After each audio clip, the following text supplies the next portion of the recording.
Од денеска во Скопската општина Карпош почнува проектот Растеме здраво на шефот Владко Огненовски во соработка со општината и ресторанот Форца. Целта е преку презентација на готвење на здрава храна да се едуцираат родителите како да им готват на своите деца.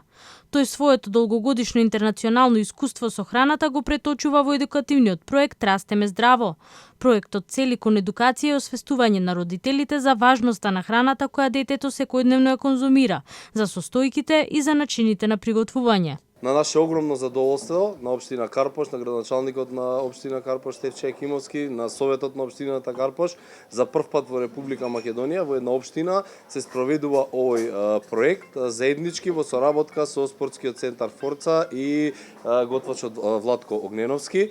Сакам да два-три збора ќе кажам. Значи, младите се нашата иднина, почнуваме со младите, со градинките, училиштата во нашата општина, а и нивните родители, да ги научиме, да им покажеме што значи тоа здраво да се хранат, што значи да го чуваат своето здравје и да израснат во прекрасни личности. Би сакал да ја означам за успешно почната кампањата Растеме здраво, која се однесува пред се на најмладата популација. Почнуваме со општина Карпош, се надевам дека ќе ја прошириме на територијата на цела држава. Нека биде ова еден пример, бараме целосна морална поддршка од цело општество.